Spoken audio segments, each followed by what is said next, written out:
Hi, everyone. Thank you.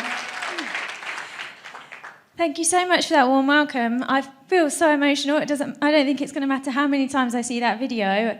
It just makes me well up because this opportunity has changed my life so much, and I just want so many people to experience the same thing. So I'm so honoured to be here to talk about how I've implemented social media into my business. And I just want to give you a little bit of background about me before I start. So I got introduced 3 years ago, and to start with, saw the compensation plan, and I thought, wow, to find 12 people that think the same as me, this is going to be so easy. So wrong. And I hit executive quite quickly, but a year later I was really struggling, and I was back down to provisional executive 3, and I was going to quit the opportunity. I went to a big event in London, and there was still something in the back of my mind that was saying, you just need to give this one last go. And that's what I did. I went home and I started going to all events and doing all the other things that we're told to do in the business, but I started utilising social media. Social media was a really easy fit for me because I am a shy person, and standing up here is way out of my comfort zone, as is going up to talk to random people about the opportunity that I don't know. So social media was a great fit for me.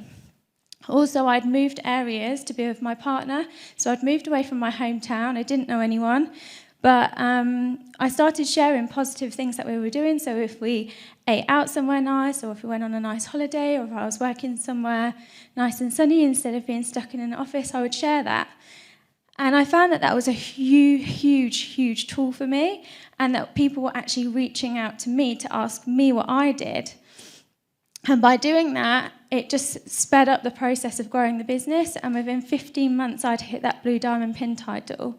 So social media is huge, absolutely huge, and that is the power of it.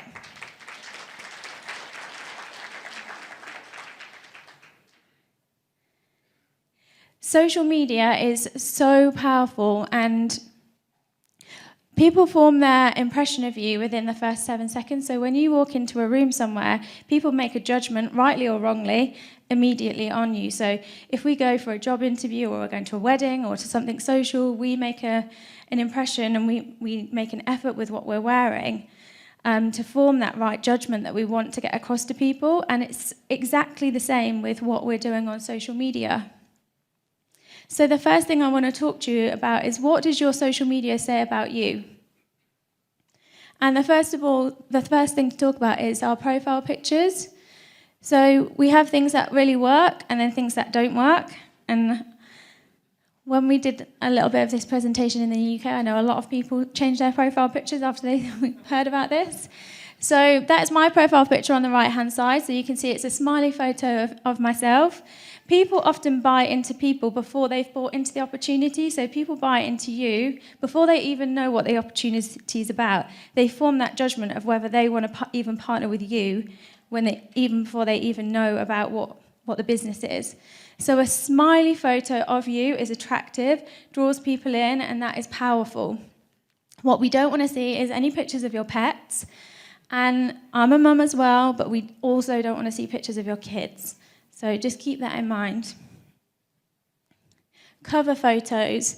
Also, the first thing that you see on Facebook is your cover photo, and this is actually the only part of Facebook where you can't hide. So on your profile picture, if you just want people to see your most recent profile picture, you can hide all the other ones that you've had. You can't scroll through them. However, with your cover photos, you can scroll through all of them. And believe me, people will. If people are watching you and watching about your business and potentially thinking of joining, but they're still sat on the fence and not really sure, people stalk you and they go through all of your social media. So they will be flipping through all of your cover photo as well. So make sure, again, it's something positive and something powerful. Obviously, I've chosen because you're a sky full of stars, because it's all about creating ruby stars. So I felt that was perfect for this business. Your bio as well. So On Facebook, Instagram, also Twitter, LinkedIn, whatever platform you're using, you can have a bio. So you can see Hazel's on Facebook there, and you can see mine on Instagram. We've made it so simple for our audience. People know that we have an opportunity. They know that we have a business. We've not confused anybody. It's very clear to see from our bios. So that is also something you want to think about. When people click onto your social media, obviously we want to see a nice smiling profile picture, but what reaches out to people and what grabs their attention? What can they see that they're going to be looking for things about you? And if you make it very simple for them and put the content in your bio, it makes things a lot more simple. So a massive part of my business, as I said earlier, was to do with attraction marketing. I didn't even know that I was doing attraction marketing when I was posting all these positive things on Facebook about what I was doing. But people started reaching out to me. So you'll see here, they're just scrolling through some screenshots from mine and Hazel's social media. And I'm just going to talk you through a few of them. So you will see a couple where we're working from home, both of us. I think there's one where I've got my laptop in bed and I've said, I'm feeling poorly today, but I'm still able to work my business from home. Well, how many people would see that's stuck in an office, maybe not feeling great, but they've had to power on through and get in that office, or they've had to take a day sick? And they're like, what on earth can she be doing where she's ill, but she's still getting to work and make money from her bed? That is attractive to people. There's one of Hazel where she's flying premium for the first time.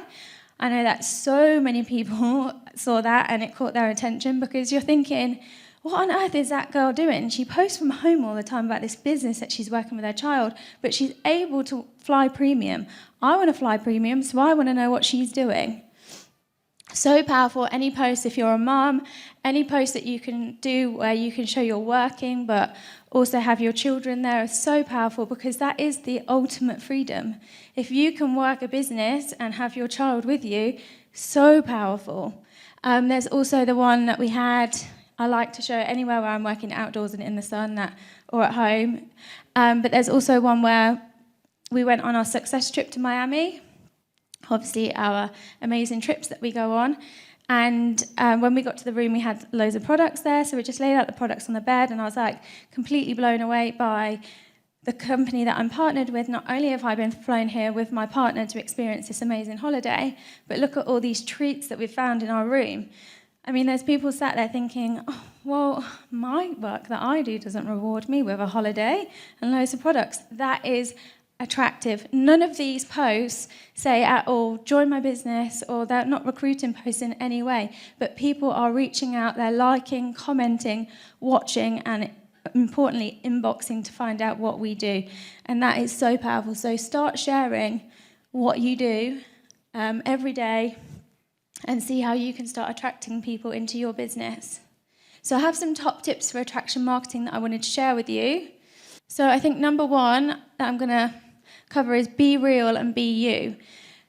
I absolutely hate it when I see that somebody has done a post and then it's shared or just copy and pasted about 50 times on social media. It's not them. People can see through your post if it's not you, because it's not worded quite like you, or it's not quite what you would say. So be inspired by people's posts if they're successful with them, but don't imitate them. Still be you. It's so important. And if you have got a social media platform already and you're just starting to build the business, don't suddenly change because you want to utilize social media into the business. You need to be you, and it's so important. And you'll hear that a lot throughout all the speakers today, is that I think the main theme is to be real and be you. No negativity. So as I've said a few times, I was sharing positive posts. You can so easily ruin your social media if you have a bad day and suddenly you have, I'm trying to think of the right word, but an outburst on social media about your bad day.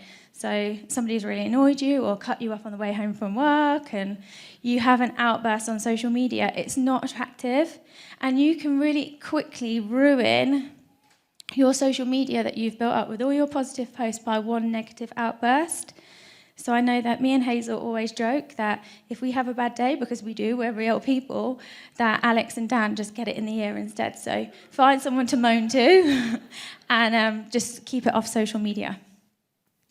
Celebrate success. And this is so key for me because I think that, and I'm pretty sure that most people in the room will identify with this, sometimes when we're building this business and we start having success, or we're absolutely so passionate about it and we share this, we can have friends and family that are so negative about it. Oh, why are you wasting your time with that? So many negative comments. And I really used to hold back with celebrating my success, but I don't anymore, and it might mean that I've lost a few friends and family through that. But what I always think is that if you're proud of what you're doing and you're proud of being in this industry, which we all should be, and you're proud of helping other people, we want to celebrate that. And if people around you that are supposedly close to you, can't be happy for you, are they the right people that you want to surround yourself with? Because we are an average of the 5 people that we spend the most time with. And if they're negative people that can't be happy for your success, then I say, you let them go. And finally, I'm not going to cover share, not sell, because I know Hazel focuses on that quite a lot when she speaks, so we're not going to cover that. But finally, what I'd just like to say is, before you post out anything on social media, have a good look at what you're just about to send. And just think, would I be attracted to that? Would that intrigue me to send an inbox to find out what they're doing? Or even just press like. Would I like that post? If the answer is no, then we don't post it and we redo it. So I get asked all the time, how do I use social media to invite? So this is a way of inviting on your social media without inboxing people. So I've just picked 3 posts that I really like. On the right-hand side, and I'll read it out for the people at the back, I've got an image because I always think that most of your posts should have images because it draws the eye in, it's eye-catching, it intrigues people. People buy with their eyes, so I always like to use an image. But I've just put, today I'm connecting with mums from all around the world, showing how I built up a large online business throughout my pregnancy and now around family life. If you're a mum or mum-to-be would like to work from home, have more time, more finances, and more opportunity to travel, then message me for more details. So I'm not sending loads of messages to mums-to-be on social media. I'm just putting that out there for mums to know that they can message me if they would like to find out more about what I'm doing.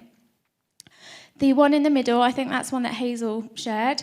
So the age range that we're talking about, like millennials, spend 4 hours a day on social media scrolling through. So 4 hours a day where they could potentially, or anybody could be making money. So that's why we put stop scrolling and start doing. What an opportunity for those people that already spend 4 hours a day on social media to utilize that to make some money. And the one on the end, one of the top benefits of working from home is flexibility. So we're asking, would anybody like to earn an extra income, and just putting that out there? Who do you know, if you went over to someone and you said, would you like to earn an extra income? They'd say, no, actually, I'm okay. Nobody. Everyone wants to earn some more money. And that is what we're just putting out there on social media. So once you have got the person hooked in, and maybe they've messaged you to ask what it is that you do, it is so key that you don't ruin it at this stage, because if we're going to build the business face-to-face, which so many people do, it's all about building relationships, and it's exactly the same on social media. We are a people business. We're finding out what people need, what they want, and it is so key to build relationships still. So if someone reaches out to me and says, oh, I've just seen your post, I would love to know what it is that you do, I never ever launch straight into, well, this is what I do, and send them all the details. I ask relationship building questions like, where is it that you're based? What actually is it that you currently do work-wise? Things where I can find out what their needs are, what they might potentially want from this opportunity, and to make somebody feel actually valued and not like you're just going to try and hook them in for the business and they're a number. It's about making people feel like they're worthy of something. And so it's all about creating those key relationships. So no spamming. We're not sending out really long scripted messages on social media, just hundreds and hundreds a day. That is not what we're doing, and that is not what we're saying for anybody to do. We're keeping it really simple. So if we send out messages on social media, whatever you can see on the screen of your phone when you look at it is how long a message should be to somebody. Once someone has to start scrolling through loads and loads of text, they just turn off from it. They don't want to read it all. You miss them. So we want to keep things as simple as we can for our audience and who's connecting with us. That was my last slide. I was just checking. But I just hope that has given you an insight into what we do on social media, and it's been useful. And also attraction marketing, inviting, and just showing you how quickly you can speed things up building your business this way. So yes, we can go out and we can do all the face-to-face stuff, but how many people can we connect to? And maybe just it's limited to our hometown or where we are that particular day.